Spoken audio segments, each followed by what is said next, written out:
This week on the Push Pull Legs podcast, after a couple of weeks travelling for both me and Dan, we're just going to check in on where we've been.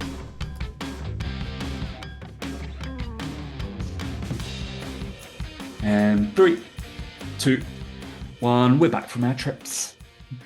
Hey guys, welcome to the Push Pull Legs podcast. To myself, Dan Meek. And me, Tom Hall. It's a Wednesday. It's fucking weird recording on a Wednesday. Oh yeah, that's also thrown me off a little bit as well. Yeah, it's been a Wednesday. Don't like it. Don't like it. No, not a fan. Not a fan. We'll go back to Tuesdays next week. So that'll be all good, won't it? What's happening, Daniel? Not a lot, mate. Not a lot. I went back to the UK, so my trip wasn't really as great as yours. I'll be honest. I'm more interested to hear about your food, to be honest, that you ate in Mexico than we are about talking about my trip back for the event. But the event was good. No, it was good. Yeah, obviously, every time I go back, there's elements about the UK I do miss. Like, I do miss. Like I've said this before, probably about like fresh air and like the countryside. Like you do miss it. I'll be honest. So there are some things like that I do miss when I'm back. But yeah, it was good. I don't miss the grubbiness of how the overall place is, and how full of morons it is. But that's just that's what it is. Can't change that. So there we go. Yeah, you get more intelligent conversations from your dogs most of the time. Exactly. Yeah. Exactly that. Yeah. No. Other than that, we're all good. But how was Mexico? Other than really far away. Yeah, who knew? Yeah. There you go. Mexico's huge as well. I think people don't really realize that how fucking big it is. Like there are a lot of people. Mexicans, too many of you. There's a lot of Mexicans. There's far too many now. Yeah, it was fun. I guess this pod is going to be nice, short, sharp. We're just going to review our last couple of weeks essentially. Might not be much learning, but it's fun. Yeah, it was fun. Very fun. I had 2 weddings. I felt like one of my clients was like, I feel like you've been to a wedding every fucking day for the last, like, I was like, yeah, it feels like that. Yeah. 7 events, like 3 events for the first one, 4 events for the second one. I didn't actually go to one of the events of the second one. Bad man, I know. So, but it was, I was invited. It wasn't that issue. I just can be asked. No, there was a lot of stuff, but it was fun. It was a lot of fun. My first time. But I told you, yeah, I had 6 flights, about 26 hours of flying. Not due to like, obviously it's far away, right? But I didn't go into Mexico directly because I'm a princess. And Princess, yeah. and all right, yeah, I reached a time in my life, and luckily, affordability wise, like if you use your credit cards well, guys, you can do this as well in terms of points and blah blah blah, and on like long haul stuff. I flew business because I was like, I don't want to. The flight to like Mexico City is like I don't know 11, 12, 13 hours. So Yeah. I flew into Houston, which is only 10 hours, and then I can get another flight, a smaller flight. But unfortunately, I had to stay overnight. So lovely business trip into Houston, which is fine. Then I went to a baseball game, mate. My first baseball. Oh, That was mainly just to make myself stay up so I could like kind of adjust. And I was like, all right, I'm going to go to a baseball game. Went to a Houston Astros versus the Boston Red Sox, which was fun. I did not bring my Red Sox hat as well, and I have one, which is annoying. I could have been an away fan, but I didn't get an Astros hat. I feel like I should have, but I normally do. I normally they're get. not that great though. I don't think the Astros are that great. They've won the World Series twice, I believe, but it's just Right. Houston. I don't think anybody listens to us who is from Houston. Boring as fuck. There's nothing there. Literally, Yeah. there's Yeah. nothing there. I didn't go to the Space Center, is what I probably should go to, um, because I think that's the only thing that's quite famous about Houston. Is obviously Houston. We have a problem. It's where we're Correct. based. No, no, we have liftoff is the more famous one. We have a problem. Like it's not the good thing we want to say, is it? Not a We good want to say thing, no, problem. but it's a more famous line, no? Well, maybe. I don't know. Yeah, so there's not much there. It was a weird city. Like all of like the shops and stuff are in like office buildings. And I was like, this is weird. I've got to walk into an office building to go down Yeah. the shops. We do have one listener who has lived in Houston. Okay. Yeah. One of the guys one of my good mates that I went to Camp America, I met at Camp America all those years ago, who's been my client on and off. He lived in Houston. So yeah. Well, yeah, what are you doing? Boring. Well, he Yeah. moved. I think he's moved though. So there you go. That's exactly it. He's moved. Like, I don't blame him. I don't, yeah. Quite a Yeah. boring From the city, sounds of it, it's boring. So yeah, bit we're dull. all good. Yeah, not much happening there as far as I could see. But maybe if I lived there, I'd find more things to do. I think it's also Yeah. because like it's so fucking America is vast, and I'm just like, all right, if you're stuck Yeah. there and like not a very like, kind of metropolitan city where lots of stuff's happening, didn't really know what to do, and I was very tired. And then we went to Merida for Anit's and Emma's wedding. I was a groomsman, which was exciting. Ooh. What was more annoying is, right, we're in Merida in Mexico, which is more the Mayan bit. So if anybody wants to know their Mexican history, I went to all the Mexican history things. On the, I guess, the right-hand side, the east of Mexico is all Mayan, and then the west of it is very much more Aztec. Okay, I think everybody just thinks they're the same thing, and they do those things. But Aztec is west, Mayan is Right. right, is east. So that's more Mayan territory, which is where the big old pyramid things. Well, there's loads of them fucking everywhere. There's loads of them, mate. I didn't realize that they were fucking everywhere. But we went to see Chichen Itza, which is one of the seven wonders of the world, which was cool. Yeah. Um, or the new wonders of the world, which was very cool, very impressive. Enjoyed that. Um, and did a bunch of stuff. But you want to know about the food, don't you? So, I'm all I'm bothered about is the food. I'm not gonna lie to you. in the I worst can't. way possible, mate, I didn't rate the food in Merida. Hey, Mexico City, unbelievable. If you want better. to go for food, like Mexico City is the way to go. Do not expect it. If you're going to like, I think everybody, I think Mex people who go to Mexico go to fucking, what's the one on the side? What's the place?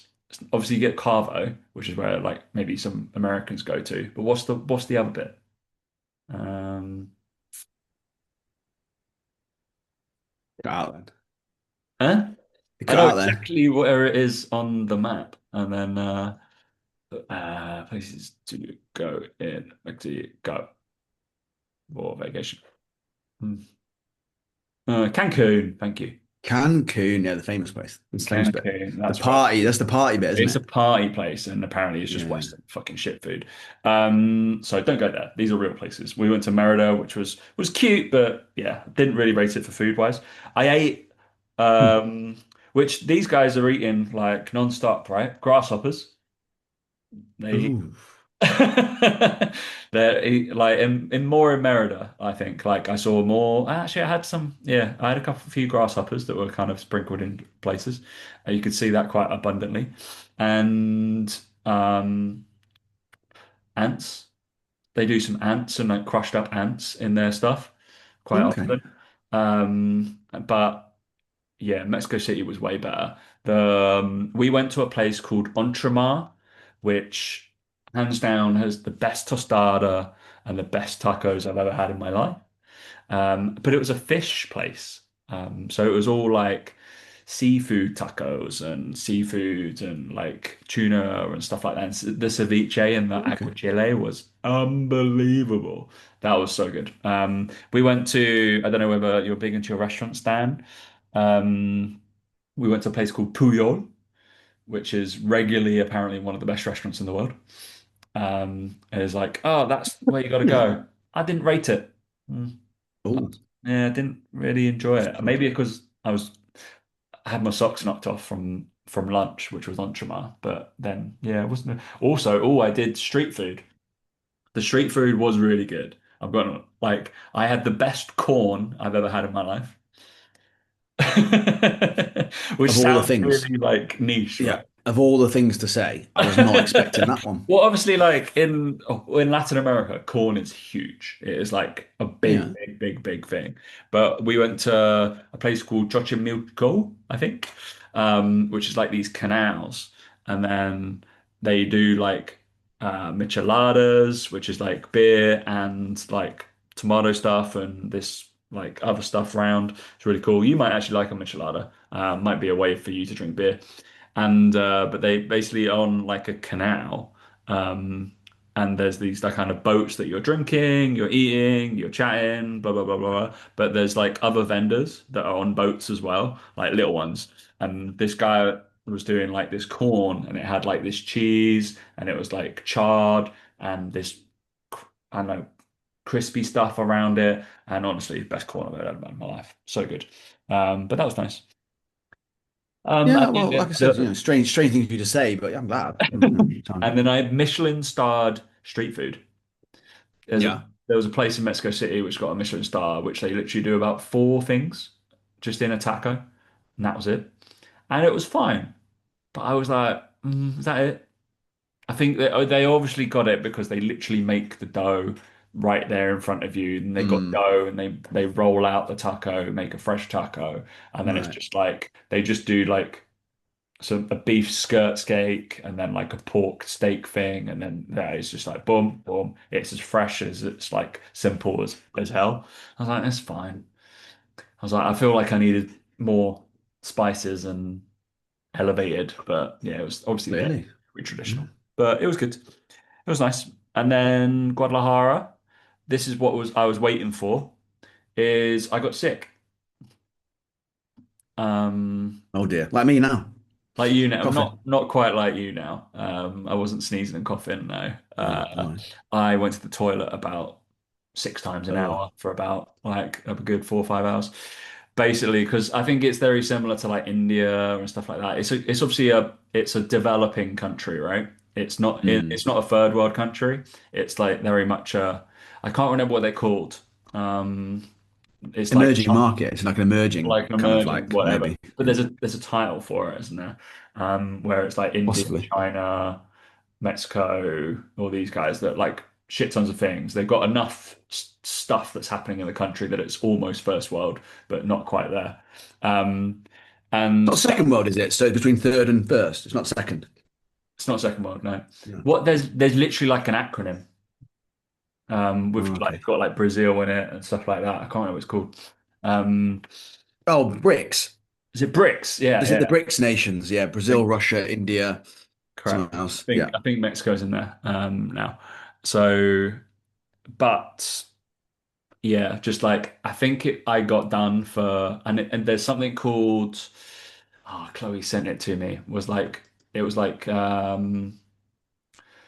Monstrous Revenge or something like that. It was basically Deli Belly, and Yeah, yeah, yeah. you get it from like poor sanitation or like badly like washed veg or badly washed meat or something like that, or Yeah. you drunk something. And I could just tell my during dinner in Guadalajara, like in a restaurant, my belly just like ballooned, and I was like, this ain't good. So that's the reason why I didn't go on a tequila tour. I was like, I don't really Uh, want to spend 2 hours going to tequila, drinking a load of tequila, then having to come back whilst I'm having to shit my pants. So no, you don't need that. no, that was the one event I missed because yeah, I had basically had the Mexican version of Deli Belly from poor waters. So you can give England all the shit you like, but we have reasonably clean water that you can wash your vegetables in. And I suffered from that. So unfortunately, Yeah. but all in all, mate, yeah, I had a lot of fucking tacos, a lot of salsas, a lot of moles. I'm not a big fan of moles. Like, yeah, cool. You've been cooking at Mm. it and adding it for about a year. It's very brown. It's fine. I don't really get that. I like the spicy Churros? stuff. How much churros? I did. I went. Yeah. Where were we? We're the place in yeah, Mexico City near Frida Kahlo's house. Went to Frida Kahlo's house. Bit Yeah. lost on me. But yeah, that is apparently where churros was basically invented. Oh, Uh, nice. so had some churros there. Pretty good. Pretty nice. Very lovely. And also the second wedding was a proper Latin wedding. Insane. They're absolutely mental. There was way more insane than a normal English wedding. Um, Really? in terms of like, yeah, it was super fun. Like on the dance floor at like about midnight-ish and stuff like that. They come round with, I guess you've seen those spin wheels with like lots of different things Yeah, yeah, on. yeah, They've yeah. got that, but it's like all of the things are shots. So it's Oof. just like array of shots, whether it be like a spicy as fuck shot, or there's like this horrible fucking avocado he shot. And then guess what the others were? It was like, here's this mealworm you have to eat. Here's this scorpion that you have to do. Here's a Right. grasshopper. And I was just like, this is fucking gross. My idea of hell. I Genuine. I had to do like I because Chloe obviously through coercion, I had to do it, but I did the like I had to do like the avocado one and the spicy one and like Oh, bite a fucking tornado pepper or something like that. I was like, this is really great. You remember yesterday when I was like pooing out my pants? This is really what I want to put in my stomach. And then after that, they bring an electrocution game. Great, oh, cool. Where basically you all like hold hands, but one person like and another person have this electrocution handle, and the person, one of the just the I don't know, this guy is just like cranking it up, and then you have to just stay there for as long as possible. And I did it until I literally my hand is like I couldn't let go because there was so much electricity going through my hand, and I could completely like cramped and muscle and they spasm. do this for fun, do they? They do this for fun. It makes you wake up a little bit. So that was Oh yeah, exciting. we'll do. Yeah. Yeah, yeah. The bride, Laura, lovely girl, um, got to have a spray bottle of like basically what is cleaning agent, but it had tequila in it, which is cool. So she's just going around spraying people's mouths with tequila, which I thought was actually quite fun. It was quite a fun Yeah. thing for her to have. Very, very powerful because you can't really say no to the bride, and she's just going around like yeah, doing that. There is that. Yeah. Yeah, then there's a bunch of other shit that was going on. It was fun, very fun. I enjoyed the wedding. Standard 3 a.m. finish. So didn't I don't think I went to sleep till 6 though. Didn't get back. Wow. Yeah, fun. So I'm tired. I'm tired though. Oh, good. Yeah, I bet But it you was are. good. Yes. Did a lot of stuff, a lot of bucket list things ticked off. It's what life's all about, going and seeing these things. So that was Correct. fun. That was fun. Yeah. Good stuff, mate. Anyway, mate, wonderful. How was the event? How was your trip to London? It was good. I didn't go to London. We went to we Oh did the yeah, event in you Nottingham, went to so I Nottingham, flew into the other Manchester. So metropolitan like yeah, world. yeah. Even more of a shithole. Yeah, no, it was good. It was. I just love like seeing some of our clients on stage talking through their journeys and what they've done. I think it gives people a real sense of what can be achieved, and everyone comes away and talks about how the fact is inspiring, and it's not just like people are all talking about money and how much money they've earned, and it's like how they've done it, and every single person that was there is like, look, they've worked hard, they've found their own unique voice, they've grafted, they've done all the things that we tell them to do. So I think it's for them, it's quite nice to see that and be inspired by it because there's no egos there. Um, with all that, so that's the beauty of it, really. I think I really enjoy that part of it, and then we obviously won a beer pong, so that's fine. We won 7 games. Everyone was excuse me. People that beat us tried to claim that they were better than us because they beat us once, and I was like, no, we've just won 7 games. So yeah, we won 7-2. But because the whole point about it is you win and then you stay on, right? That's the whole point. That's the whole point of the game. But the people that beat us didn't stay on. So I was like, well, then you're not the champions, are you? So I had to try and explain the rules to them a little bit. So there was a bit of that, bit of confusion. But no. But no, in all seriousness, it was good. And then we did our talk about YouTube, about how everyone needs to, certainly if they're a serious coach, needs to make that switch over to YouTube and start to position themselves there as an authority, and talked about why most coaches wouldn't do it, why you probably should, what we need to do on Instagram differently at the moment, and why that's probably dying a death to a certain degree with certain things that are going on there. Again, we're being a little bit melodramatic about it, maybe in terms of like it's dying, it's gonna, it's like it's not gonna die, it's not gonna be around. But there's part of it where um, it's going to change, and it's not going to be good for business. It's not going to be good for getting clients soon. So you got to adapt, and you got to position yourself on other platforms. So yeah, that's the main thing that we talked about with that. Um, and then, yeah, overall, it's just nice being in a room with people that again really want to improve and want to be the best they can be. So yeah, always good fun, mate. That's why you weren't there, innit? Because you can't bother. So it's fine. Um, but yeah, no, in all seriousness, it's just a nice room to be in. And like I say, it's always nice when you bring all your clients together and they are really, really similar and like just nice people. I just love it. So they're always good. Don't think there was anything else really to come from it really, other than that.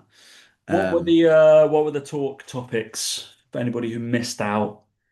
so mine and Mike's was yeah, what to do when Instagram dies. We then had Emily. No, we didn't. We had Rachel. No, we had Rachel Henley. So she talked a little bit about, her sort of journey and the behind the scenes almost of her business, because I think it's quite unique in that sense. It's blown up. She's huge. So a lot of people want to see the behind the scenes of that and kind of see what's what. So we kind of talked through that stuff, which was really, really good. And then after that, we had Emily, and she was talking about how she was basically full. She did really, really well, and then she had a baby, so she had to kind of like downsize the business slightly. Then she talked about the coming back from that. So she talked about the redoing everything that she'd just done, basically. Which again must be really challenging, and it was really good to again hear her story because she was talking through things that she found difficult, things that she had to overcome. With all that. So that was really, really good. Then we had Tasha. Yeah, Tasha. Tasha talked about growing two 10K a month businesses by the age of 24. So she was an in-person PT that was full, doing really, really well, grew a business really well, and then wanted to pivot to online so she could again have a bit more freedom, like I suppose everyone does. And she managed to do the same thing then. That's it online as well. So yeah, done really, really well with that.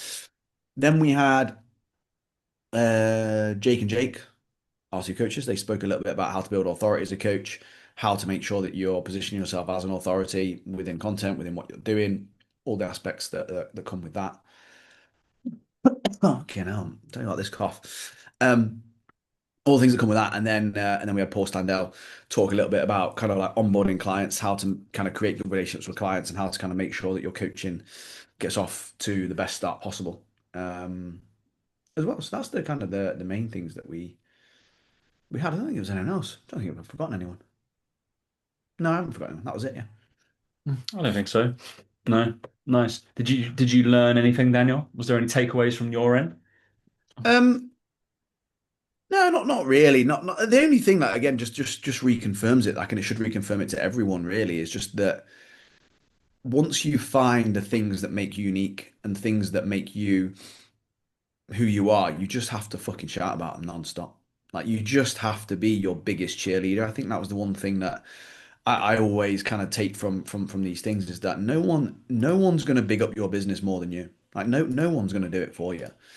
And I think that one thing that always comes back around is the second that people realize that bit and the second they get their head around that and when they find a thing they're really, really passionate about, they're unstoppable at that point. It's like that's what they need. It's just that little things like, for example, like posting content. Like I just posting content is not a struggle when you know exactly what you're about and you know what you're passionate about. It's just not difficult. So if you're a coach that finds posting content difficult, I just go, you don't know what you're passionate about yet then. You don't know what you want to, you don't know what you want to share because I just don't think it should be difficult.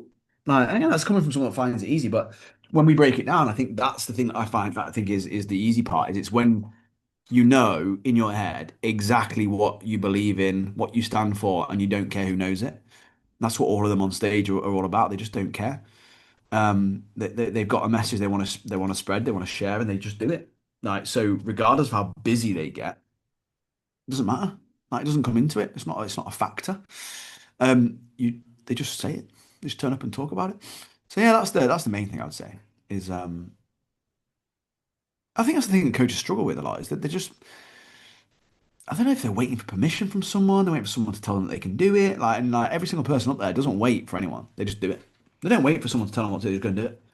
And I think it's that. I think that's the key thing that if I was to correlate all those people up there and put something together that they all do well, that's it. It's that I think coaches that aren't at that level are just waiting for someone's permission all the time, and that's the problem. I would say. Beautiful. All right. I think to not bring this episode to a close because it's getting started, but we're both knackered. But that did kind of Bit of a welcome back, truly isn't it? It's just a welcome back, and we're going, oh, we're welcome back. There back, you but go. That's what you also need. there's some slight admin I need to do as well. In Uh, terms of there was obviously I promised to always share what was happening in YouTube, and I think it's probably been about a month because I said I'd kind of just touch on fucking the numbers, stuff like that. So thus mm, proving hopefully Dan's theory on certain things. And you know what I didn't do, Dan? Well, in whilst I was away for 2 weeks. I just should just left it, and I've not done anything. So, oh Right. no, no, I had four YouTube that came out that over the weeks that I was not there. Because Yeah, got magically it. you can schedule them. It's You insane. can. Yeah, you can. It's Yeah, it's crazy, isn't it? almost like I was there. Obviously, my Instagram posting wasn't as frequent, but I was like, made sure the YouTube one was. My Instagram posting was still like every other day, but obviously it's more Yeah. Mexican driven because there's more stuff that's happened. Suddenly, the you content feels very easy because you're like, all right, I've just actually got lots of pictures that I'm Yeah, fucking yeah. doing stuff. So, just fun. But this was an interesting one actually. So, I think of those. I think I'm just going to take a snapshot of those four, right, whilst I was away and just show people. So I was away from the 30th till like yesterday. So I made a decision to just release one every 4 days. So I had one on the 1st, one on the 5th, one on the 9th, and one on the 13th. Okay, so it's nice and like I guess spaced out. Um, I'm trying to keep kind of every 4 days going forward, that kind of thing. Um, but there is almost a direct contrast between two of them and two of them in terms of how they've performed, um, Ooh. which is really interesting. So I released one. So two of these. Let's see if Dan can pick out, with obviously not going onto my YouTube, which ones have performed well and which ones have not performed well. Okay, so two and two. So video number one so you know, well, this is just order of them going out. Okay. So I did a video on which was a follow-on video because I did a review of Chris Bumstead's new workouts, training athletically. Cool. So I Yeah. did a little review of that. So I did a follow-on video, which was like train like CBum, my first gym session guide to athletic performance. So I did like a session which was basically that. I had a few exercises that I would do if I've just starting to get into athletic-based training, if I was a bodybuilder, blah, blah, blah. Okay, so Yeah. that was number one, and it was 12 minutes 40 long. Okay, next video. And then the title was Train Like CBum, my first gym session guide to athletic performance. Then the next one was 100 kilo bench press versus sub 25K, which is harder? Question mark. 10-minute video, very simple. Nice. Cool. And then the next one, doctor versus coach. Who knows leg day better? This was a video of the fucking annoying clips of like a doctor or orthopedic surgeon or somebody giving out advice on training. And they Yeah. just, where they go, knee extension, 4 out of 10. Off on your knees, this is shit. And then they go, Yeah. back squat, you know the ones, right? Basically then obviously I comment on their video going like actually I'm gonna do my opinion on surgeries and just rate them randomly. It just Yeah. Yeah. Yeah. seems like a good idea. Fucking morons. All right, that one was about 15 minutes long, and then the one that came out yesterday, day before, is ranking Joel Seedman's wildest trap bar variations, um, which we all know who Joel Seedman is, and I might Mm. do a whole playlist on him because absolute gold is that man. So, Ooh-wee. so yeah, yeah. And that was the title, right? I'm Which gonna do you guess think? the Seabum and Joel Seedman. Okay, interesting. Joel Seedman, yes, Yeah. has performed well. C-Bomb one, the first one where I reviewed it, performed okay, but no, Hmm. the train like C-Bomb, my first one, had not performed well. 100 I'm kilo guessing bench. it, my second guess would be the what you're just gonna tell me then, weren't you? The 100 Yeah, kilo. I was just gonna tell you. Yeah, so the 100 kilo bench press versus the sub 25K, which is harder, performed well. And Yeah. the doctor versus coach has flopped, not performed well. Yeah. It's really, which is interesting because it's the longer one, but I don't know whether it's the thumbnails are Doesn't all answer a question straight away, does it? It doesn't answer like, what do you mean, like doctor versus, yeah, I don't know if it's necessary that there's a big issue with that. yeah, Um, yeah, there you go. Now you need to do the whole like what's harder thing. There's a couple of those. There you go, easy. Joel Seaborn. The reason I thought the C-bomb was just because I thought people might have seen the C-bomb because they'll be searching for yeah, they'll like kind of see, kind of search it. for it, get the whole like kind of outlog, and then click through kind of traffic. But no, that didn't do as well. And like in terms of performing, I'm looking at views from like say So the Seedman one's done over 700 views in like a day or 2 days. So that's pretty good from my perspective Yeah. as like a thing. But what is interesting is the 100 kilo bench press versus sub 25K, which is harder. The question has invoked like the comments on just over 700 views has got 25 comments. So it invoked interaction far better than Yeah. and likes and stuff like that far better. Obviously, I did a little spin on it and I used like Gemini and I asked Gemini and then I reviewed what Gemini said within Yeah. that. Otherwise, it was just like a bit boring. Um, so quite interesting in terms of obviously this is what I do after each kind of batch of videos, kind of the month, and I look through which ones have done well, which ones they haven't done well, or like two Yeah. weeks, and be like, okay, what was good about that? And then we have said on before in the studio, you can literally, and I've just done it today, just looked and asked the AI to tell me what the performance stuff and what has gone well and why it went well and what was happening and why it Yeah. invoked reactions, what went wrong with this one. Um, so yeah, and it said like obviously I changed my one of the biggest things that I had changed was getting to the meat quicker. Was what I had to do, especially if like you're teasing something. Like if it was like, oh, worst gym fails. Within fucking 20 seconds, you've got to see like three fucking gym fails if you Yeah. Yeah. Yeah. to retain someone's attention. Like if on the wildest trap bar thing, I'm pretty sure in my like the first bit I show a fucking wild trap bar, like Yeah. as Yeah. like one of the shittest things to try and link someone in. But I think as I know the importance of layering my credentials in there, but I think I've got to layer them in during explanations and not do the kind of setting up the whole video. And I've got to get through that faster is basically what AI is telling me to do in terms of what Yeah. Yeah. we're doing. So very interesting. Yeah, I do. That's why I like YouTube. I think it is interesting. Like, say, you could start to understand it a bit more.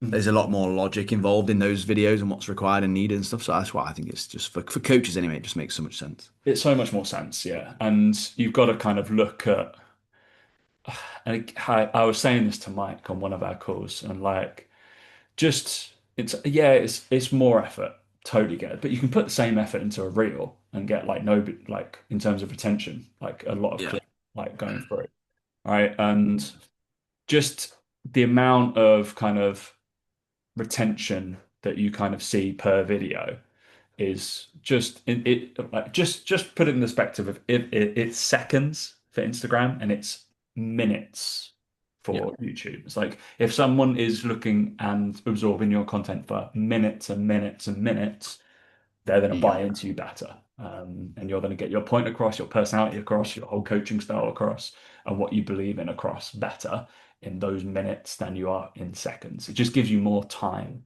to be able to do it. So, Yeah. which is good. Mm, lovely.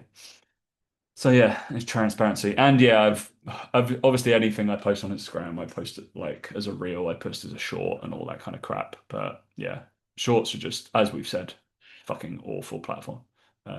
Yeah, I never Yeah. get. I just don't think they're worth looking at or worrying about No, I don't think it's worth worrying at all. about. I would just repurpose and use an AI to cut up your full Yeah. YouTube and clip them up, and that's because that's literally what big YouTubers do, and that would Literally. Yeah. That's all that needs to be done, isn't it? With that, yeah, to just kind put of them through funnel you page. into the other stuff, which is fine. And they tend to do okay. So, which is Yeah. sad. Nice, mate. Wicked. Wonderful. That's YouTube review done. Yeah. Beautiful. Nice. Have we got any other business? Any Not for me. recommendations? Not for me. No. No. Don't get sick. Don't get ill. It's not worth I it. know during this shortened podcast, Dan has had to use his cough button Oh, about a I've had to million mute this fucking so many times. times. Yeah. Oh my Yeah, God. It's poor just, lad. yeah. So I'm gonna I'll let be him go. fine next week. I'll be fine next week. It's fine. I'm gonna let him go to bed. I'm gonna let him go Yeah. play some awful golf whilst he's coughing around in like sand dunes. Yeah. It'll But be we'll be tomorrow fine. morning. Yeah. And also, Hopefully I it's feel all right golf tomorrow. season in the UK now, so I'm buzzing. Oh, we haven't talked about the Masters. Fuck me. Oh, yeah. I mean, I thought he was going to throw it away at one point, I but thought he was gonna throw it away as well. Yeah, I was like, yeah. Young's gonna destroy him. I was like, storming through, or yeah, Mr. Inevitable, Scotty Scheffler. I wanted Rosie to do it, but I was like, Yeah, I wanted Rosie to do it. He was never going to do it, but I wanted Rosie to do it. And then only because with Rosie, the problem with Justin Rose was that he hadn't. I saw he had 3 rounds going into the fourth round. He had 3 rounds, and he'd only got up to that point, I think, 4 bogeys, and 3 of them were in the first round. So I yeah, was like, oh, he's almost like played his best golf too soon. You know that someone's gonna have that. And then when Scheffler came storming back, I was like, oh God, it's not the person you want chasing you. Um, but yeah, it's good to see him win it again. But yeah, it's gonna sound really bad now. I feel like everyone else threw it away more than Rory won it. I feel like Cameron Young threw it away, could have dominated that. Again, Justin Rose threw it away. Scheffler didn't quite compete at the end, and I think that Rory tried his best to throw it away. Like with that drive on 18, like going up that 18th, needing just a bogey to win. It's a bit like, oh, okay. But but no, it's still a great spectacle. It's just such a great start to the golf season, isn't it? But I just love how the pressure. I just love how the pressure gets to them all. Like, you know, you're going into that last round like basically like 11 under, and then you finishing it basically like 12 under. It's just like, and everyone's just like, that's what wins it. It's crazy. yeah. Because some of them go on crazy runs where they get like 4 or 5 birdies in a row. Some of these people are doing really well, and then I'm like, why can't you just do that? And you realize it's because of the pressure and it's the mental side of it more than They can hit anything every else. fucking shot in the book. But Yeah, like Rory, I enjoyed his because they were like, oh, it's gonna catch up with him. It's gonna catch up with him because he yeah, obviously leading and there was 91 in the field and he was 90th in driving accuracy. unbelievable, And they were like, and I was like, ah, no, it might probably won't. It fucking caught up with him. Like, yeah. big time. It was like you can't, they were like you can't be this inaccurate off the tee and still get away with it. Like he's gotten away with it so far. Yeah, and then yeah, Mad, isn't it? happy. But for anybody, I am now a massive fan of Hao Tong Lee. What House only, yeah, he is so fun. I love yeah. his interview as well. Did he shoot? Well, he was like, so the first thing was like he was shitting his pants. So I was like, yeah, so was I. So for the first round, he still shot like 3 under or something like that, but he had been on the toilet for about 4 hours beforehand, just shitting his pants out. So which is really bad. And then didn't he shoot like 13 on a hole? Yeah, something crazy like that. Yeah, It's he got just well out of it's position, didn't like he? those glasses, and he's just like him through the hedges. He seems Yeah, like a really nice guy. yeah. He practices down at the academy sometimes. Oh, really? Nice. Yeah, he's been in Dubai before practicing. Yeah, He seems like a right laugh. So, yeah. No, I think he's a good character, and he You can tell he's a good character. Um, Mhm. yeah, but no, look, all looks good. For the future of golf, you know, like I say, he's a player that's come out and look, like I say, him competing in the Masters, it must be pretty decent. Yeah. And yeah, like I think it's really open at the moment, isn't it, with golf? That's the thing I like about it, is anyone can win these tournaments and go into these things. It's not just like there's one or two anymore. Some of the younger players coming through are wild. And do you see his stuff about how he was trying to get loads of speed and he ended up hitting duck hooks all the time Yeah, I do. I when he remember. was young, when he was like in COVID or whatever? Yeah. Yeah. And then what was quite nice is not many of the live players play well, uh, which is Yeah, there's always quite that. Yeah. interesting. Yeah, yeah, And Bryson was like getting very hot and flustered. I think he's almost too emotional for that event, for that tournament. I feel yeah. I don't think he's going to win it because he is too emotional. He just Yeah. gets Yeah. in his own head, his own skin too easy. He almost wants it too much, doesn't he? Yeah, it's that kind of Yeah. thing. You gotta Yeah. relax, like Rory eventually has managed to do. So Yeah. anyway, all right, that's the end of Masters chat. Cool. It is. Right. Right, we'll See you see next you week. next week, and thanks for listening. Bye. Where's the move?